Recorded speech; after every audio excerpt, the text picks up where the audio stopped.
When it comes to spirituality,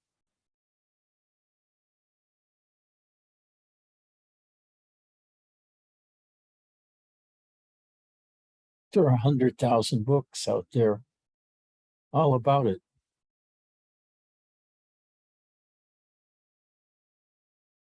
And for all intents and purposes, they're all bullshit. They're filled with concepts.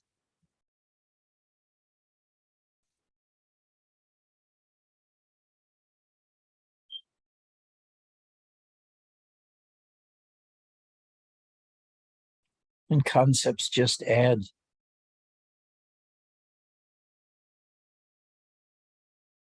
a layer of teachings and ideas between you and directly experiencing the world or directly experiencing yourself.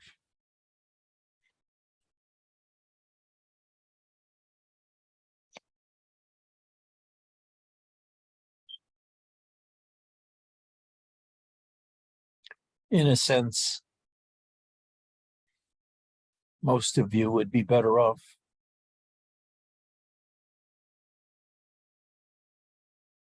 never having had a spiritual thought in your life.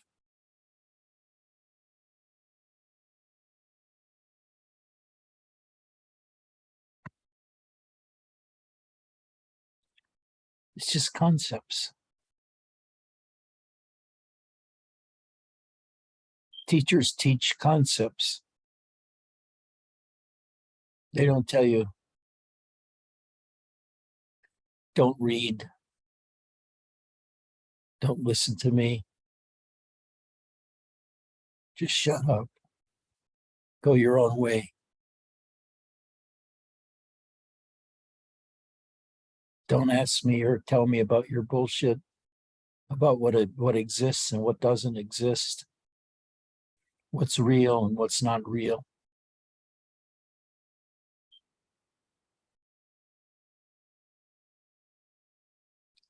You know how an ordinary person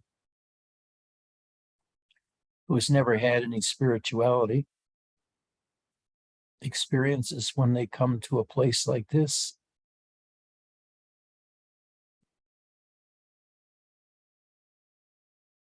Talk about real, not real, exist, not exist. I know I.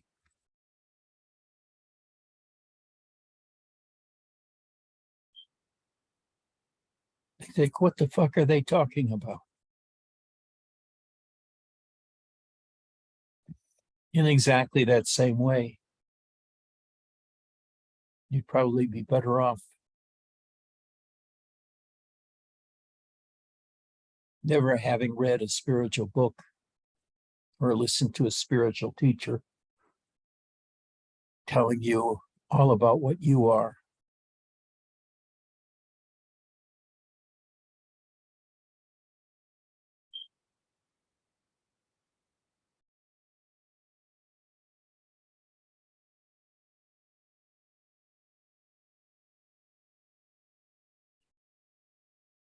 What does one get out of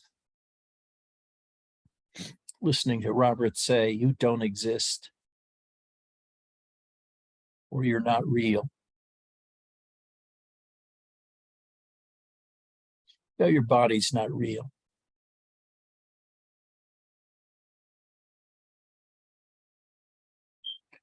Endless bullshit.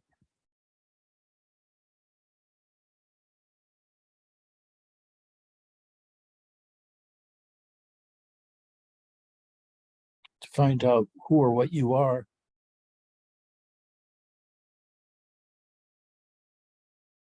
all that's necessary is to turn your attention onto yourself. When you attend to yourself, nobody can lie to you about who you are or what you are.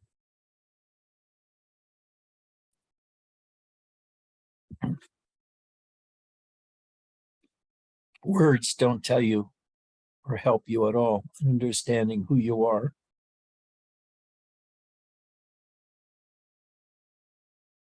Resting in yourself tells you all you need to know about who you are.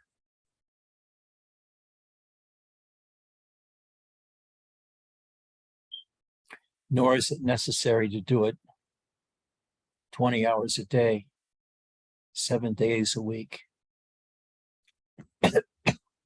month in and month out, for many years.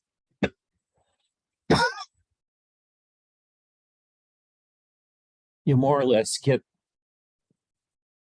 who you are the first 5 minutes of investigating yourself or resting in yourself. There's no mystery to who you are, except that spiritual teachers make a mystery out of it in order to sell their wares, I think.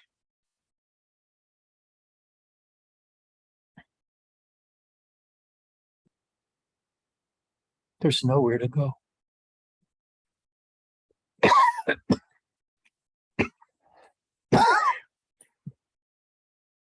For you are that which you seek.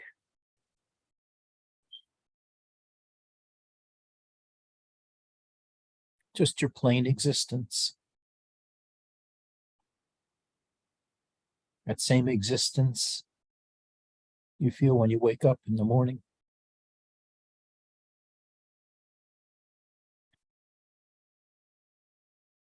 When you first wake up, there are usually no thoughts in your head.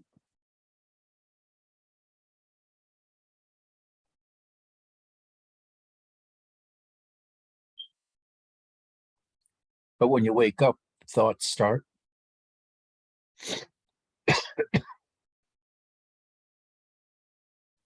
And isn't it strange that most of spirituality is intent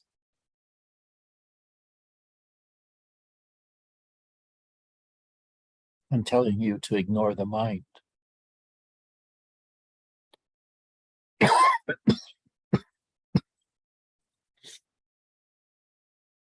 Just be.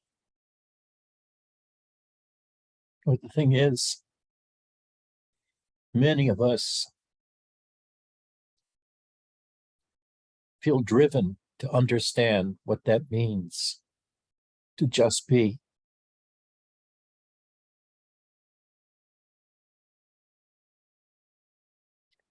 Because we spent most of our life doing things or thinking about things.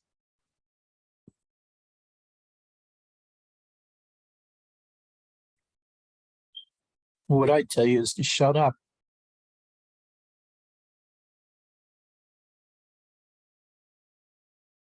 Just stop and look at yourself.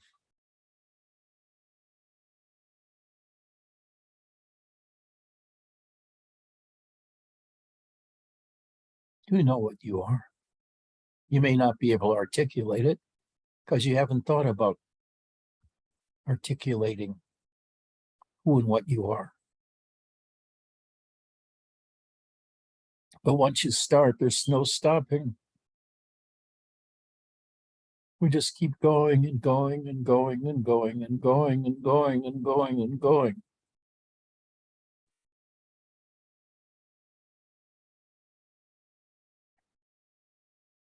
And after a while, you get to a place where you wonder who the hell you really are, because you know that thinking is bankrupt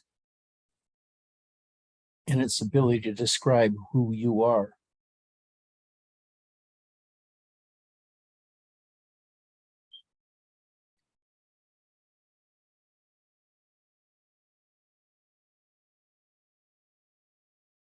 That basic being is you that wakes up in the morning.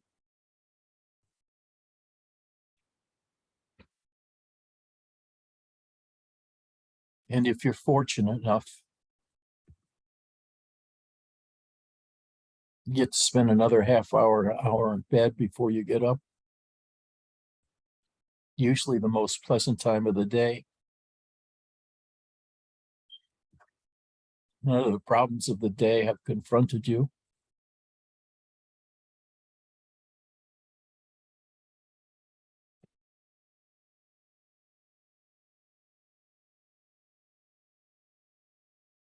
And then somebody says, find out who you are. Ask yourself, who are you?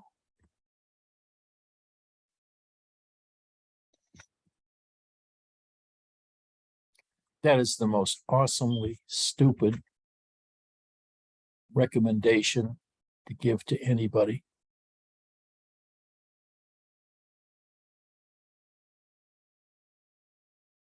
The thing is, once you start,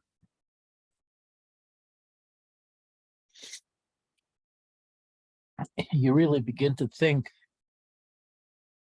that there is some idea about you that can be expressed. That is the truth. And that's what we search for, is understanding of ourself. But why?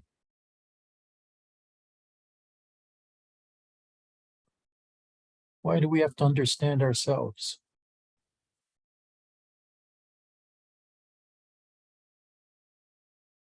We are ourselves as soon as we get up in the morning. When we're that way till the end of the day, what are we supposed to be searching for in us that's not self, or is more of a self than something else? What does it matter who we are?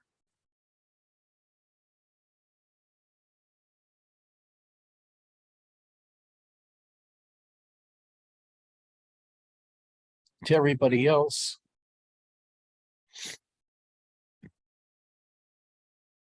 you're more or less a functionary in their world. You may have some utilization for others, but mostly your utilization is your job, your family.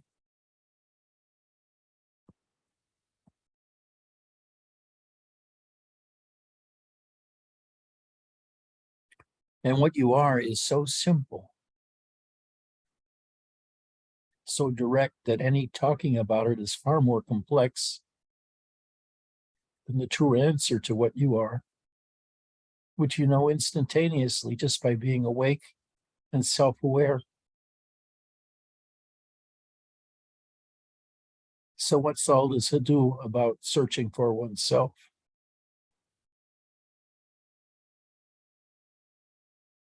You're always there. What's to search for? To search for an idea to explain who and what you are and why you're doing what you're doing and all that? I think not.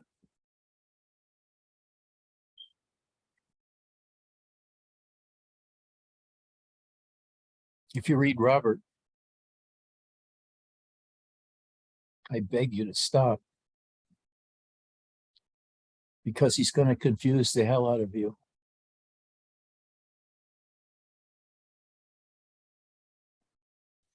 And you'll be walking around asking yourself, what am I? Who am I?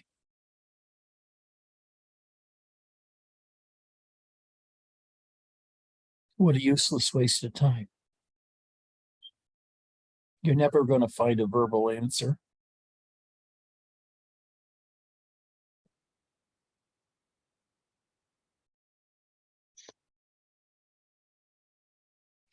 The best answer is just to sit there silently, knowing who you are.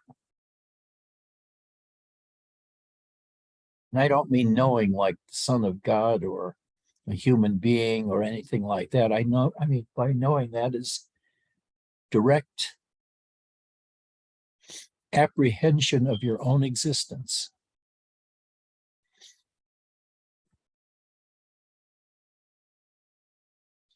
Almost anything else is just thoughts, just ideas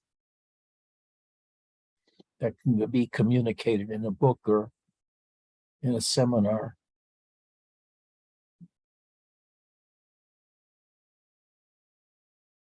But who you are really has nothing to do with words. Right now, you know who you are.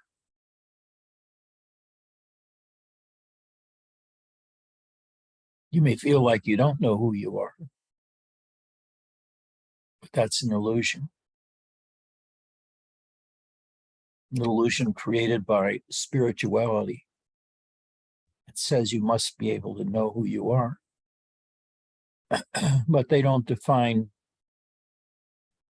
what it means to know, what's the proper mechanisms for doing it or for expressing it. If you go to a Zen teacher and you have sesshin, you'll meet with him or her 4 or 5 times a day.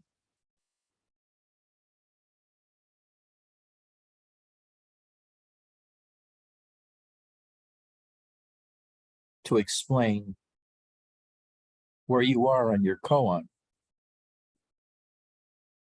And the most natural koan, but the deepest koan, is who are you? What are you? But at the same time, it's pure bullshit.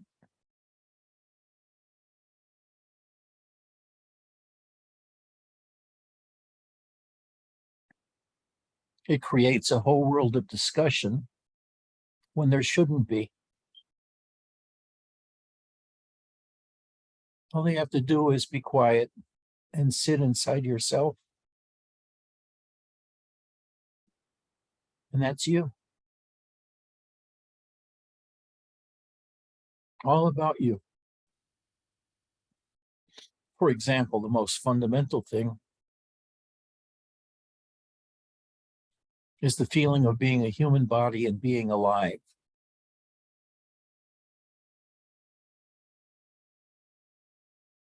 When you sit in silence,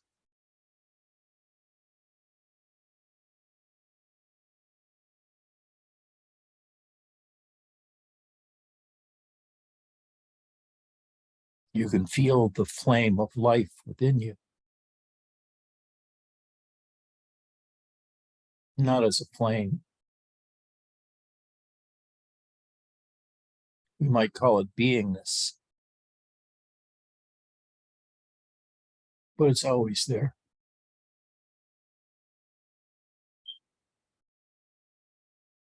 We wake up, you open our eyes. We know where we are.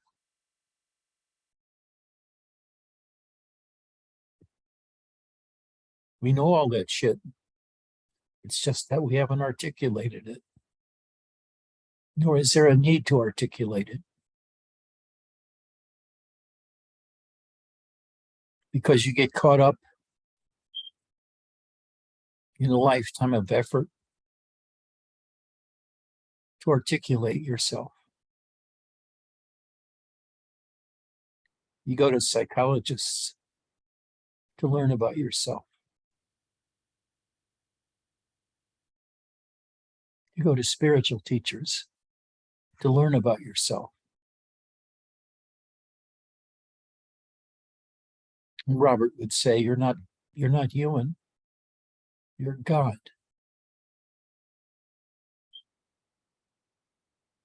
You're the foundation of the universe.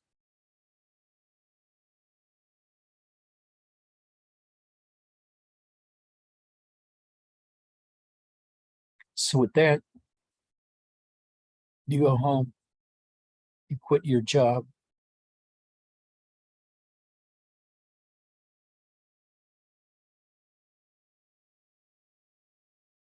make yourself several sandwiches, and you go to the beach.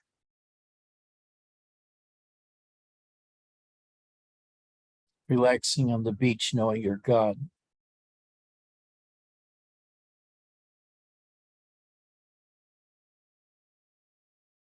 See such words as God, or that you are God, or you're this or that, are just bullshit.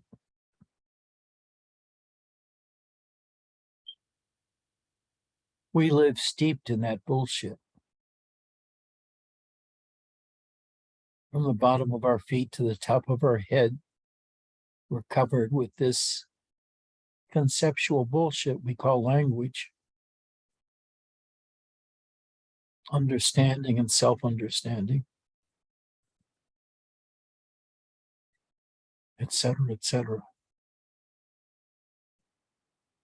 And we'd feel so much better if we didn't have to try to figure out who we are.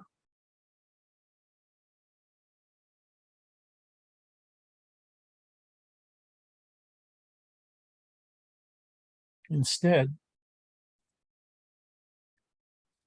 we go to a psychologist and spend 3 years, 4 years trying to articulate yourself. And you buy into it. You play right along. It seems you're making such good progress, you know?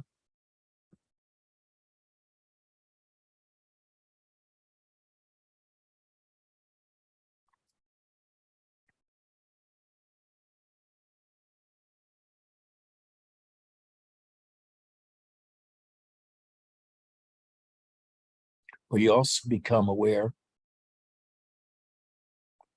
that all knowledge is empty, just words, concepts.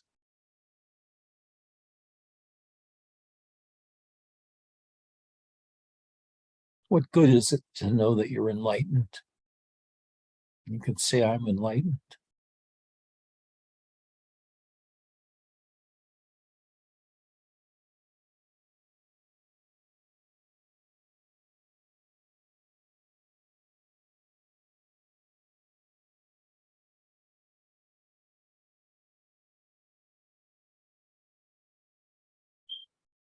Why does anybody want to know who I am? It's none of their business. None of my business either. Too much thinking. You poison your own universe with all the thinking.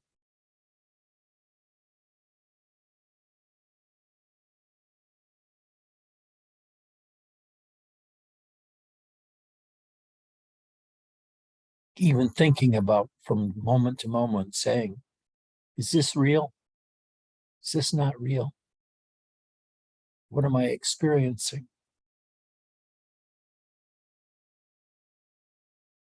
You become self-involved in every one of your activities to the point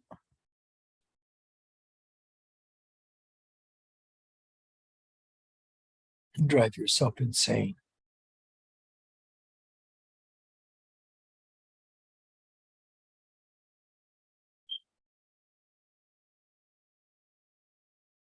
If you go to a satsang or let's say a spiritual group, any kind of spiritual group,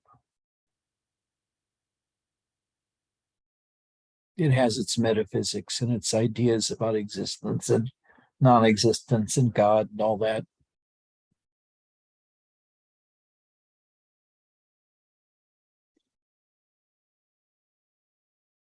But these are just ideas.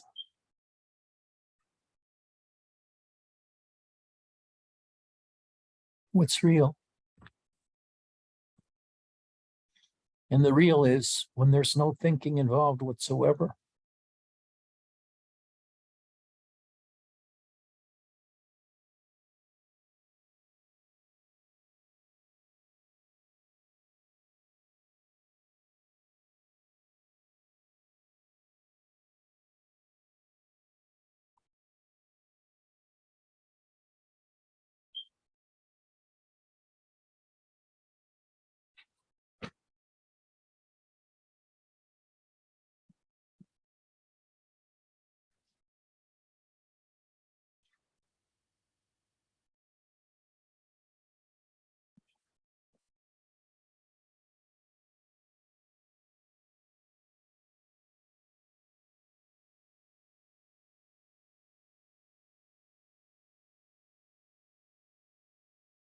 What are you?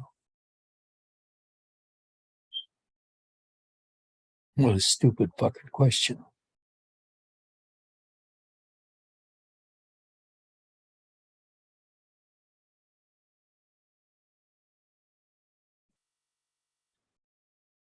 You could spend years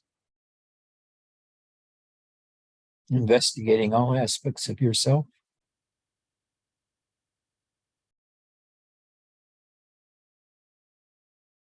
from how you feel during chanting or when sitting or when practicing a meditation like, who am I? Essentially, you're the same in all places.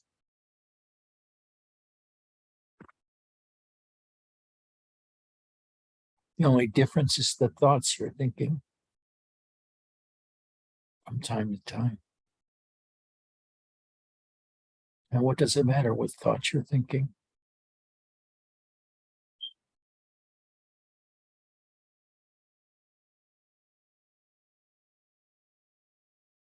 Don't bother yourself with useless questioning of yourself.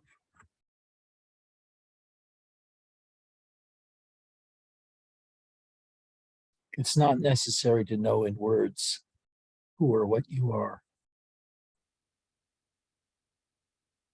or in a way that's expressible to a teacher,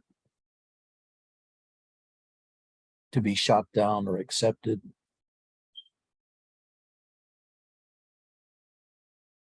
I struggled with all those concepts for years. Who am I? What am I? Where am I? Why am I? It just make you crazy.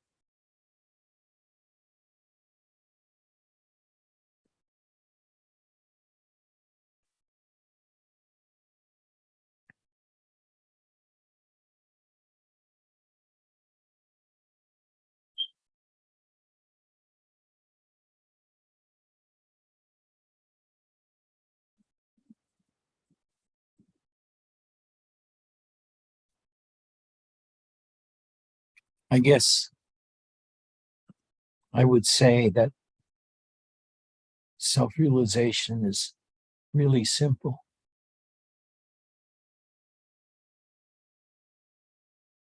It's just being yourself and being aware of what that is in terms of the feelings, the thoughts that come, and most of all, just your sense of being alive.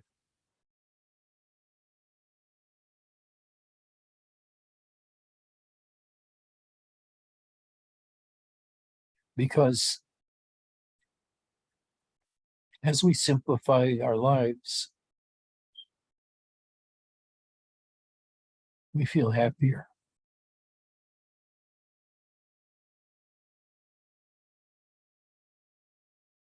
Our lives as a whole are far too complex and busy.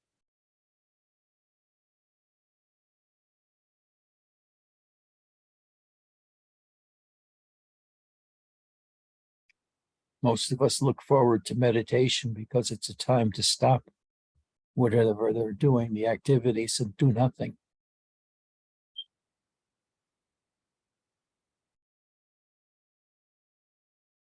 And the feeling of doing nothing feels really good.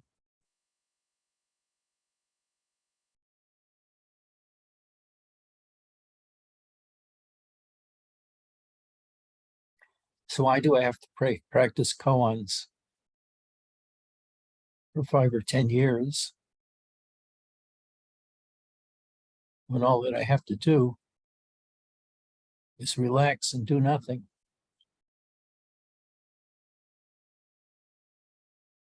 Think about nothing. Don't ask yourself questions you don't need to know the answer of.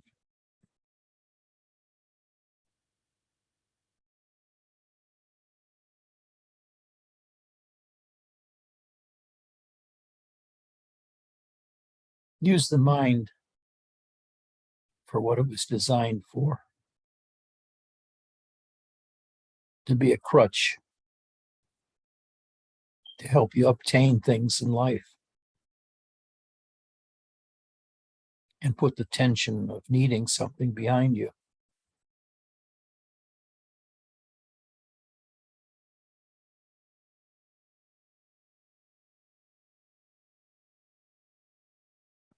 Nowhere to go, nothing to do.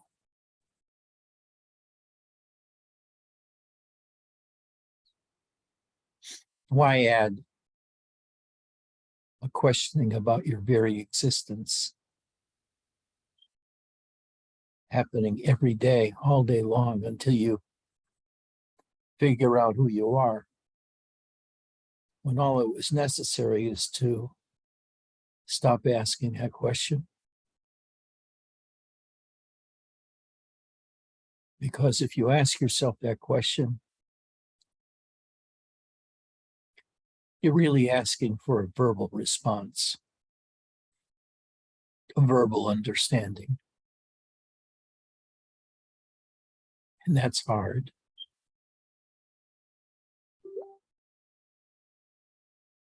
And instead, just drop it and be.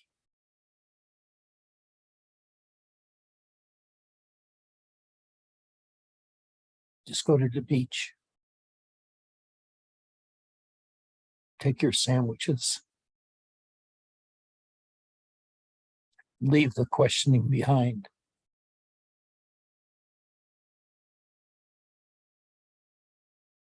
While others are at home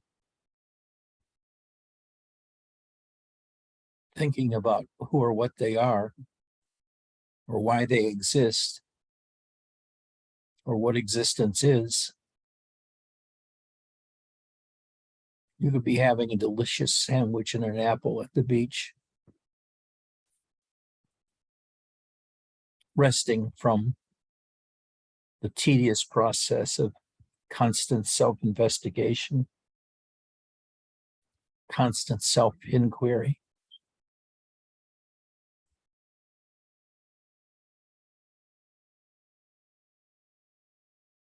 And then at some point or another,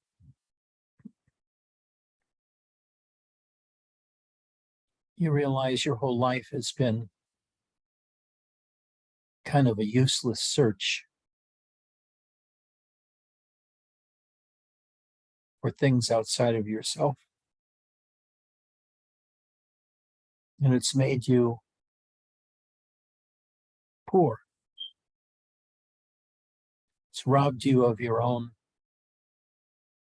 best experiences of yourself, of being with yourself in silence,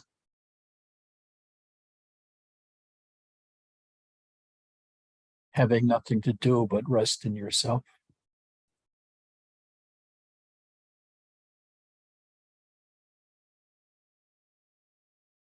How can you explain that to somebody that's new to spirituality?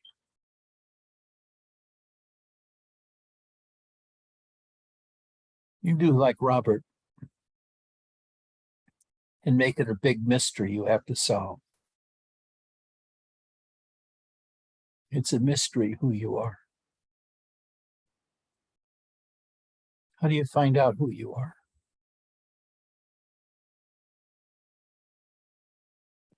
You close your eyes and look within.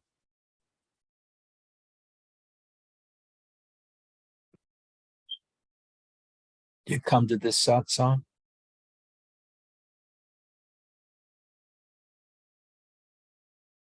You read a book by Harry Houdini on how to get out of knots. What is your passion? Does it take you away from books and from thinking about yourself?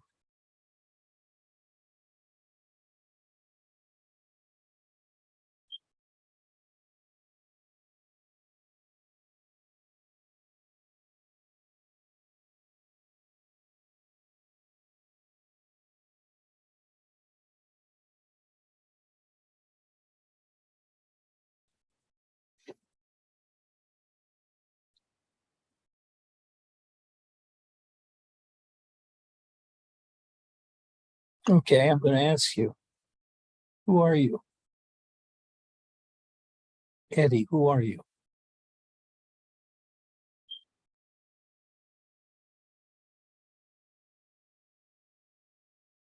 You should just ignore me, Eddie. Okay.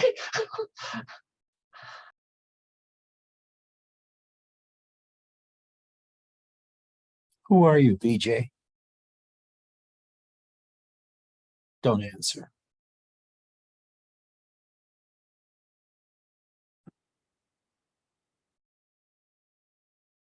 Who are you, Chris? Who are you, Bernadette?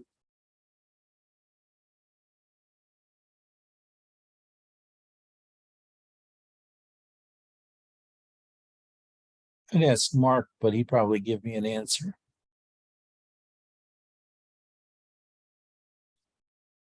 So I won't.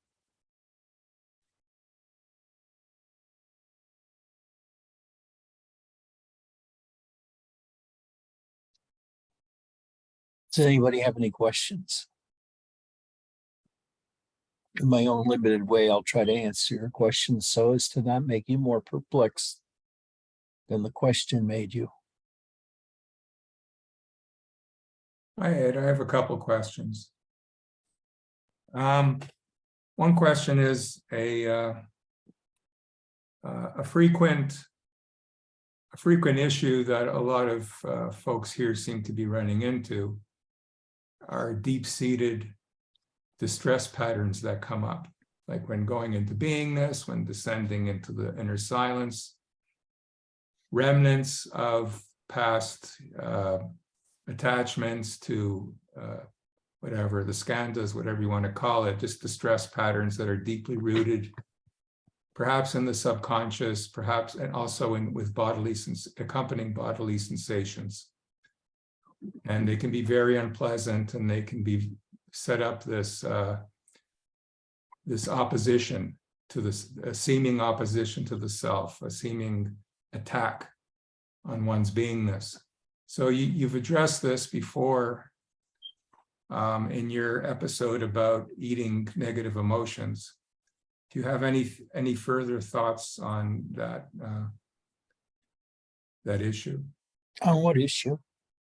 The issue of dealing with powerful negative emotions, and that are often accompanied by distressful bodily sensations or things like that. Relax.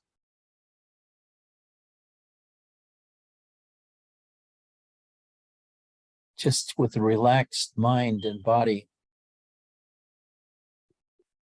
watch all those distresses that come up. And if your mind remains empty, you'll be surprised to find out that none of those questions stick to you. If you refuse to entertain them.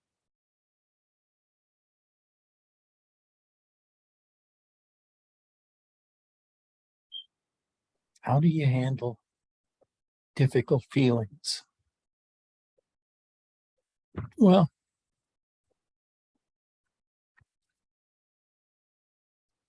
the same way you would handle easy feelings. Watch them.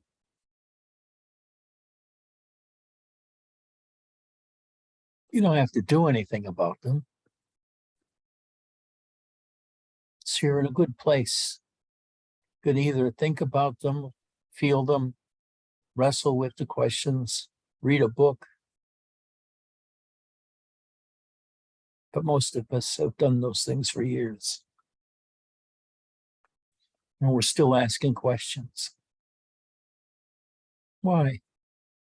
You know the answers.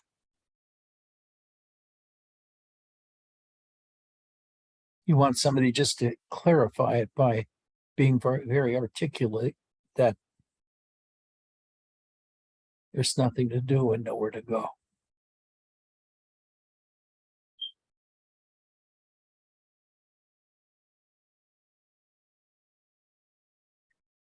So one's natural tendency would be to be disturbed by these stress reactions or condition responses. But what you're saying is not to be in opposition to what happens, but to embrace all that happens, to Yes. accept all that happens Yes, with a somewhat of a detached kind of attitude. Is that right? that's one way of putting it. The other way is to recognize that you deep down inside have an endless amount of questions to ask. It's not so much about questions, it's No, about I'm not finished. Okay, go ahead. Sorry. It's that you need to learn how to live with stressful situations by accepting the stress and not running away from it and feeling it's something that has to be escaped by taking drugs or drinking or something like that. You can just allow yourself to be there with the problem.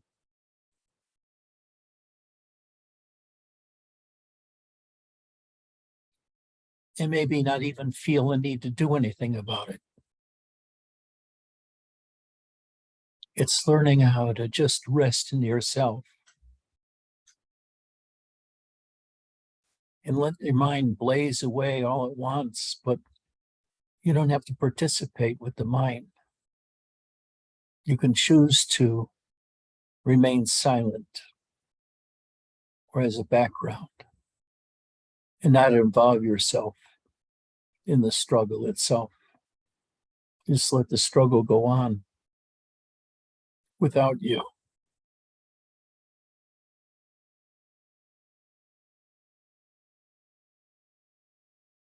There's no way to speed up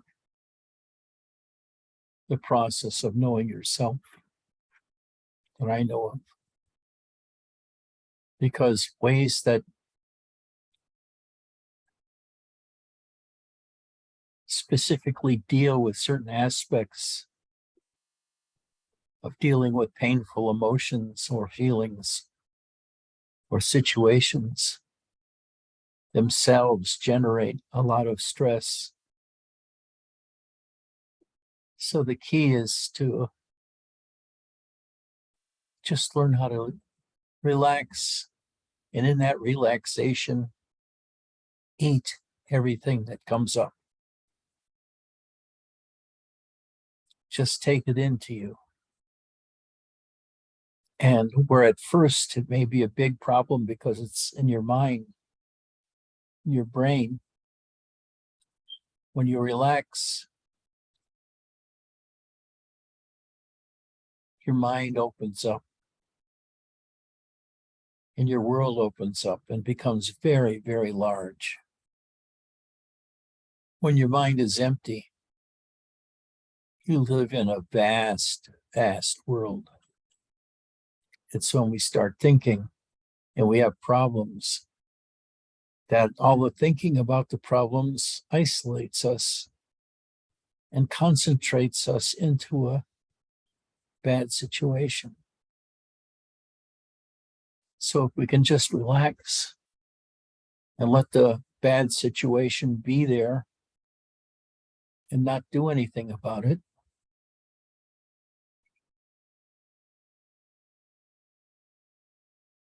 maybe soon we'll let go of struggling with it. But in the meantime, let it be there as a conflict that you're aware of in your body, in your mind. And just be aware of it. Always be aware of it. Always be aware of the problem and where it sits in you. Because at this point, it is you.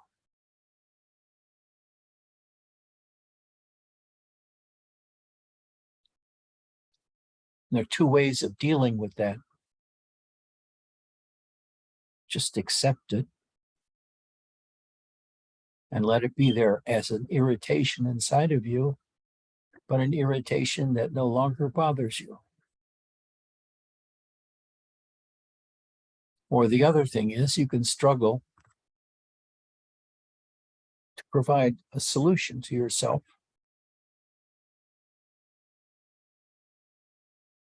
I prefer the former way because I'm lazy. I can't figure anything out.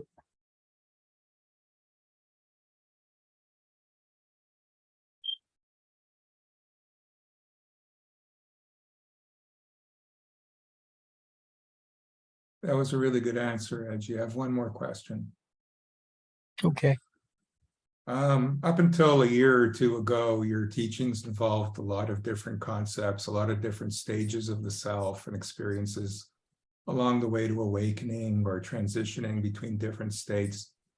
And recently, you've extremely simplified your teachings to like just a few pointers. Can you comment on that at all? What caused the change, or what change did you, why did it come about, or how, whatever, if you can comment on it. I realize that the whole spiritual process is bullshit. Why make it too complex?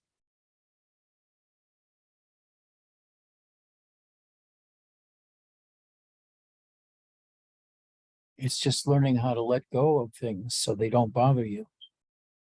They can be there right in the center of your attention. And if it doesn't bother you, there's nothing that has to be done about it. So, I guess during the past year or so,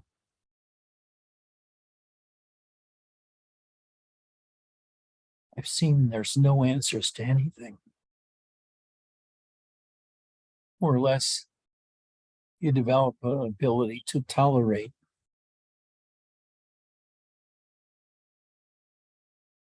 what before was intolerable. And not only just tolerate it,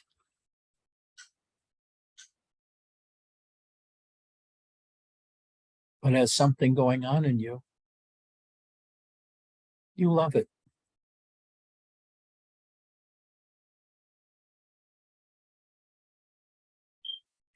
So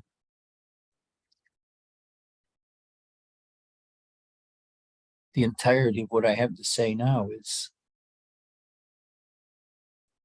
just be aware of yourself.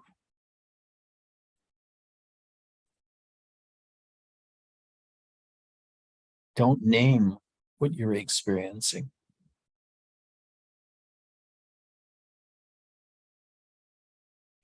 Don't try to figure out why you feel this stress or these specific things. Just feel them. Let them be inside of you. No need to let them out.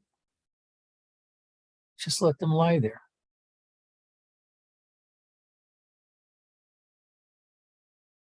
And you'll find out they go away.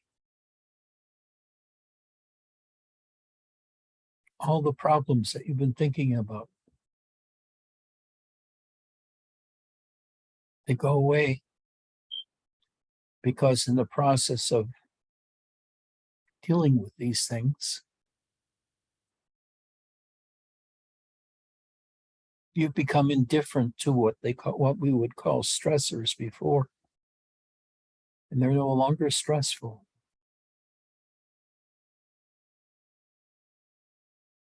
They just are there. It's very strange that the difference between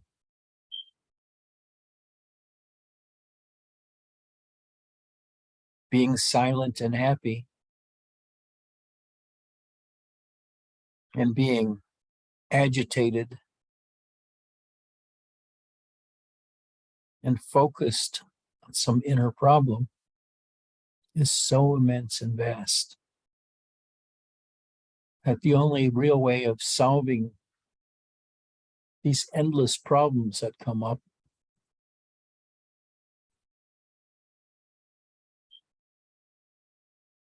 is to not pay any attention to them.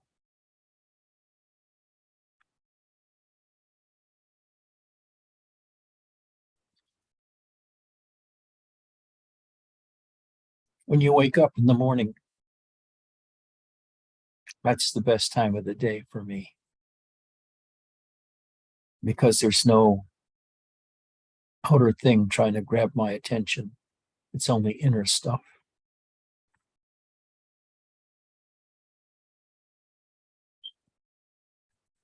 And I let it flow.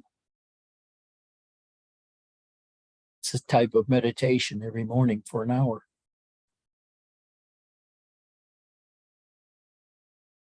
Not doing anything except do nothing and watch it happen.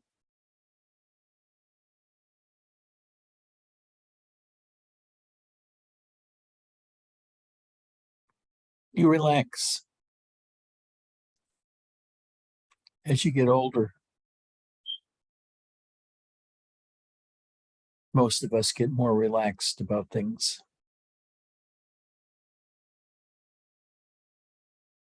Are you the same person you were 5 years ago when it came to stress?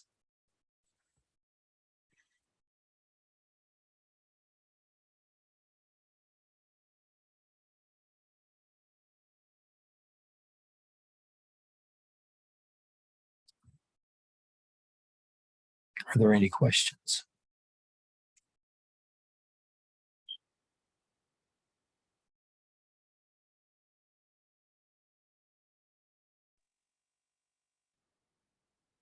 Bernadette, any questions?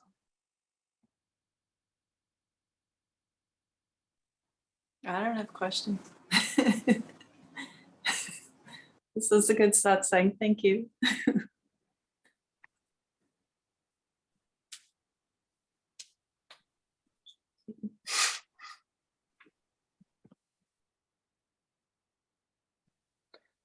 Edgy, this is Thurston.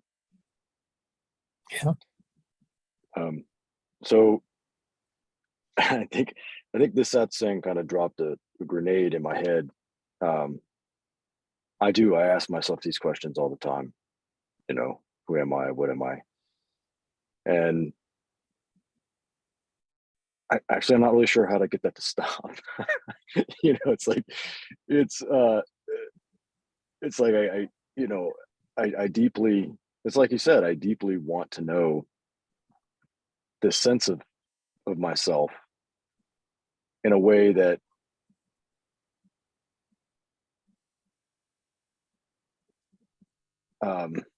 allows me to transcend getting sucked into the nonsense. And you know, I'm much further, like, you know, like you said, 5 years ago, 10 years ago, you know, I feel like the path, if one would have it, has given me a much deeper sense of that.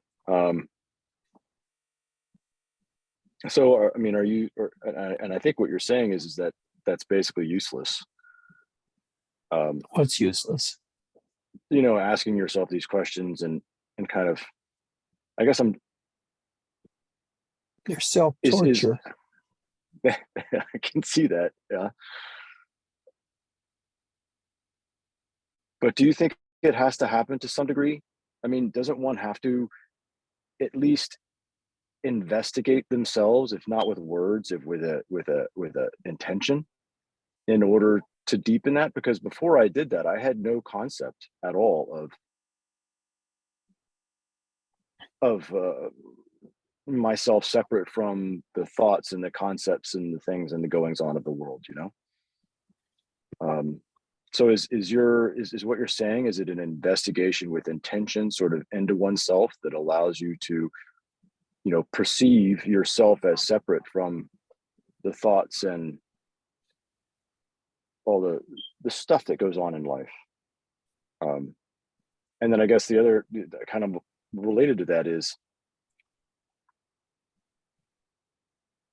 I guess my feeling of when I think about what I am, not think about, when I feel into what I am, it's prior to everything that I can find. It's prior to body, it's prior to thoughts, it's prior to beingness. And so I get a little confused with the verbiage of you, like you are the body, you are the beingness, when I hear multiple things being stated, and I'm not sure exactly what you mean. They're all bullshit, what I'm saying. Relax. You want to carefully tied up concepts about everything that you can hold on to. I am an engineer Instead, by trade. I think that helps. instead, just relax and rest in yourself. If you can do that, you're way ahead of most people. So that should be your goal, is to be able to relax to the extent that you can tolerate anything that comes into your mind, whether it's past occurrences or something in the present, the death of somebody, whatever it is.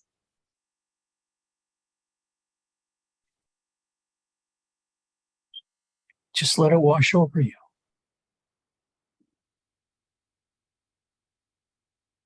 Don't fight it. Invite it. Invite it to come into you and push you around and beat you up a little.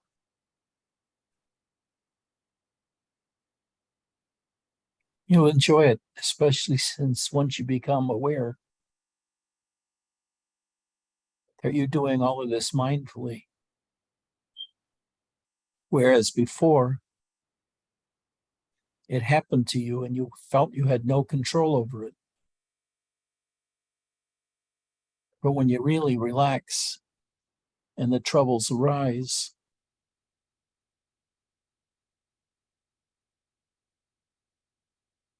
you can feel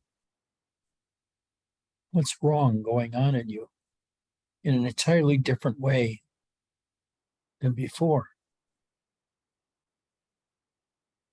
It's in a way now that you can handle.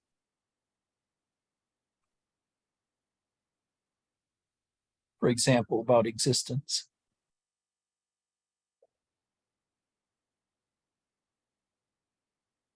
Existence or non-existence, what does it matter? These are just concepts you're dealing with.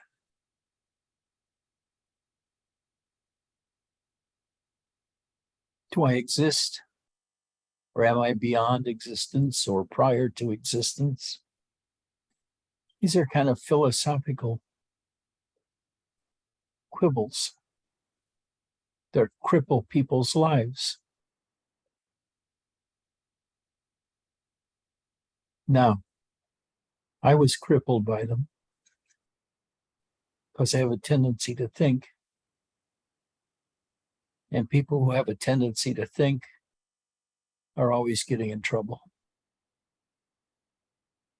Their own minds make the trouble, as well as the external world. But when you learn how to relax, truly relax, and you practice it all day long, feeling your neck muscles, your shoulder muscles, your back muscles, and finding out where the tension is, and go out of your way to relax that tension. And when you become really good at it, after a while,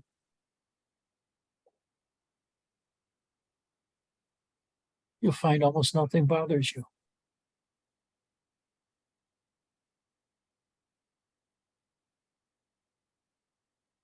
As it is, all kinds of things bother you because they seem to be real.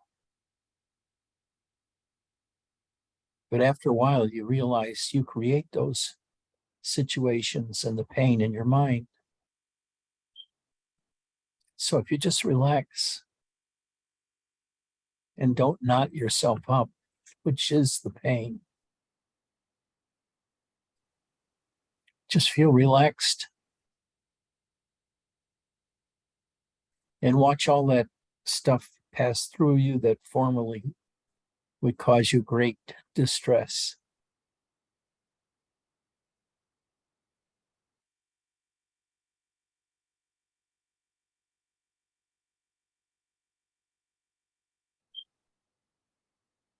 May I ask a follow-on question? Sure. So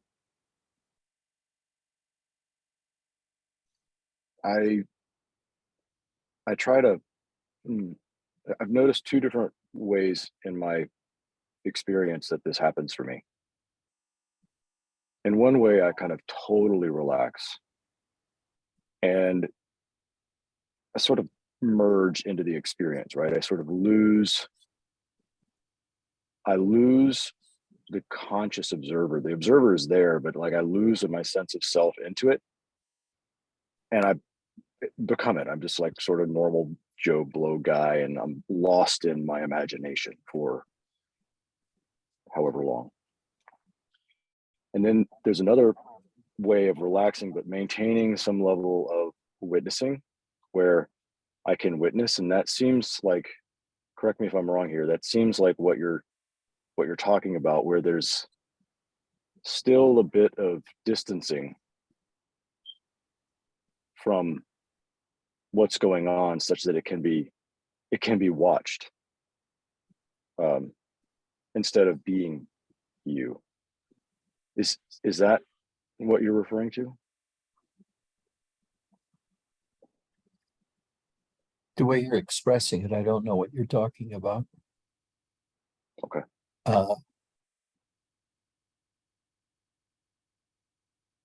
If you know how to relax, truly relax, and you get to the place where you're relaxed all the time because you practice physically relaxing, mentally relaxing, those stressful situations don't arise. They're absorbed by your own silence and your own beingness. Mm.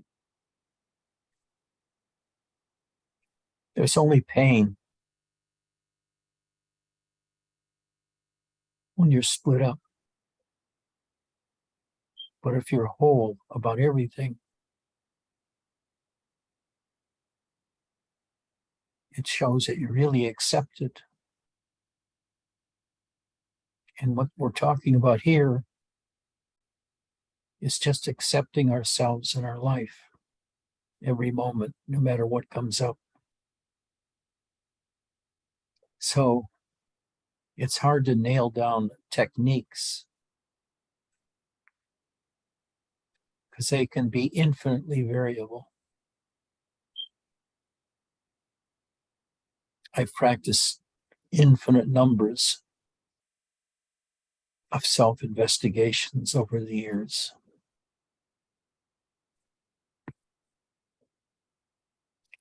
And after a while, you are separate from everything that's happening.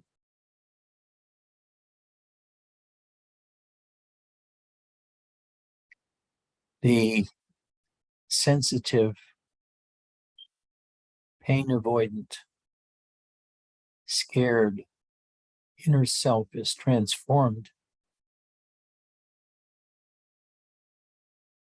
into a mountain of self-acceptance, including the crap that you're going through.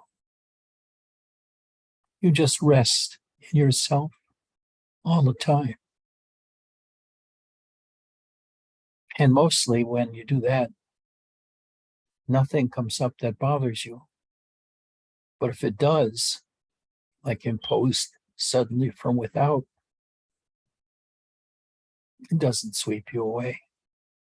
You found your resting point of existence. And you just stay there because that's where you are and that's where you belong. There's no need to do anything anymore. No need to go anywhere. No need to study anything. Just be. You spent 50 years maybe trying to understand who you are or what you are.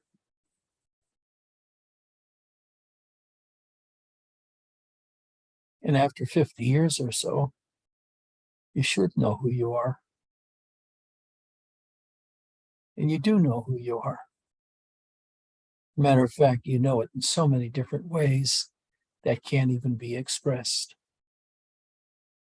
But as you grow up and mature in your expression of what's going on in you, you find that all those struggles are met with a sense of self that is so strong and unperturbable that nothing really disturbs it.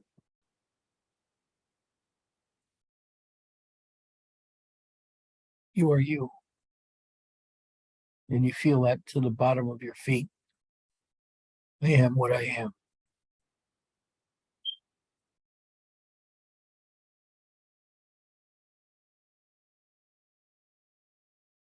Did I totally avoid answering your question? No, I think I understand. I interpreted it. I think I understand. Thank you. See, the problem with your question is you're assuming a point of view.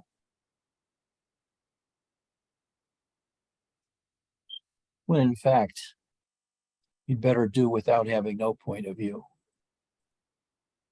Matter of fact, no locus of your existence either.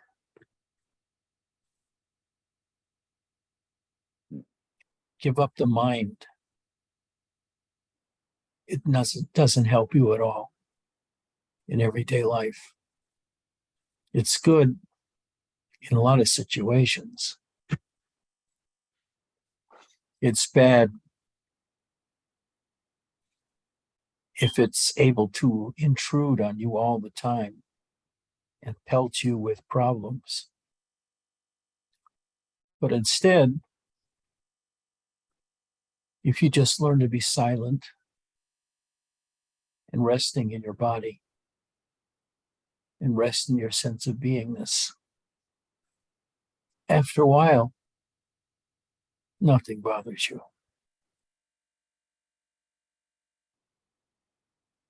Or almost nothing.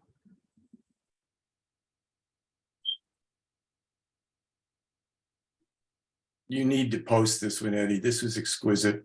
This thing about being a life eater, along with nothing to do and nowhere to go.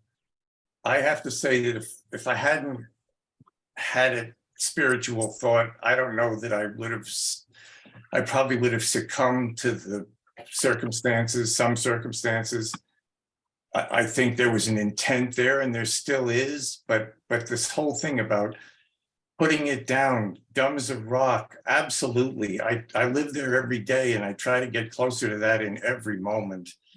And that is just, that's an epiphany. That's that's godsend. That is so profoundly simple, not easy to do, but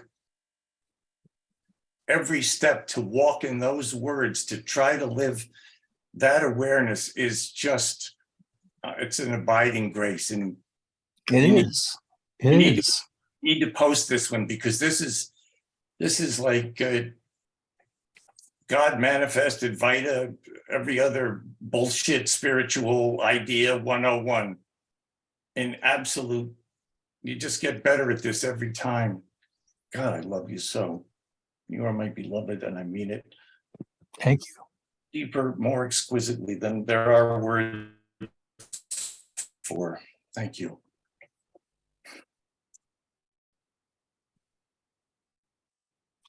Yes, You please know, do send this one out. This would be great. after a few years just resting in yourself,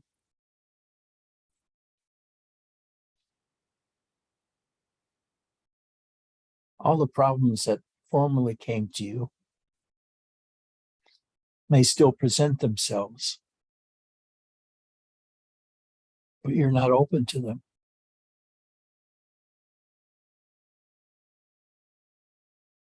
It's like they're trying to talk you into being upset about something that you can't get upset about because it's your mind's problem, not yours. And you refuse to accept the mind's problem as your own, and it may get upset with you. But how peaceful it is not to get worked up by situations, especially those involving self-doubt or self-discovery. And most of all, you'll find that after a while of practicing meditation and introversion and self-investigation,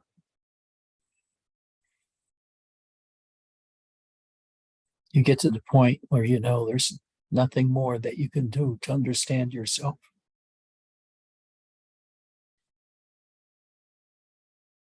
And any kind of problem that comes,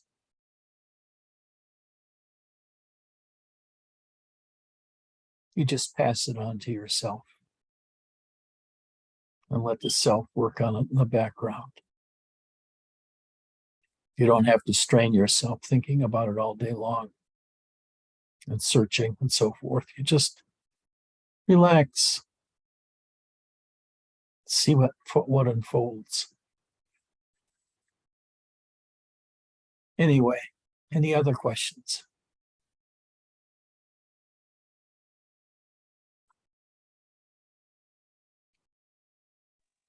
Hi, Edgy. Chris here.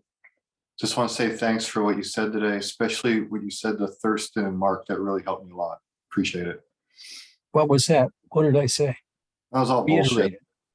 Reiterate it. Okay. But it was funny because as you're talking about it, and you're saying go inside and relax and whatnot. My mind is like going, yeah, do that. And it's amazing how my mind wants to latches on to these things which is the complete opposite of relax. It was just, I found it to just be an amazing thing to see how hard it is for my mind to not try, and from how hard it is to let go. My mind wants to do something in spirituality or in to solve these problems. It wants to be active. It doesn't want to relax. So I thought that was an interesting response to my mind got active when you said relax. So that's what I felt. Relax.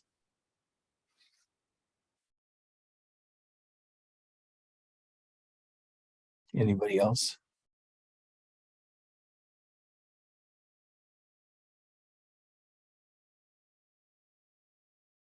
Anybody else?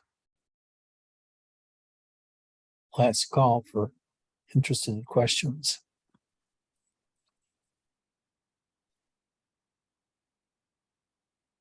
Thank God. We're done for the day. Keep this mind with you at all times. That nothing is important. And all the self-torture you've done for years was needless. But now that you know it, you won't do it. It just will not arise in you as a possibility for doing anymore. You'll laugh it off. Is this like a mind is a wonderful thing to waste? Yes.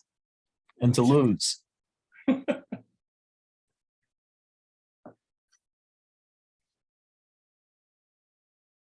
That's a beautiful German Shepherd.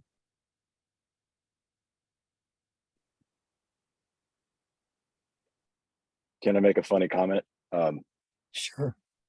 I had COVID the last couple of weeks, and I don't know if anybody else here has had the experience, but I got like the stupids. I got where literally my mind shut off. And it was fascinating to be sick as a dog, but to have no thoughts going on. And I thought, and it was for a few days, it started to scare me actually. I thought I was getting Alzheimer's or something, but I thought, wow, this is what Eddie's talking about. Like literally nothing going on, dead silent. And it was very neat. It was impactful. To become dumb as a rock.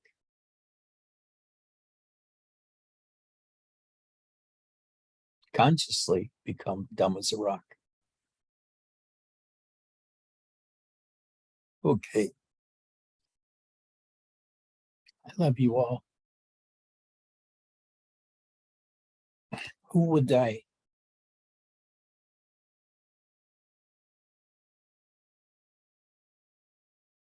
Who would I?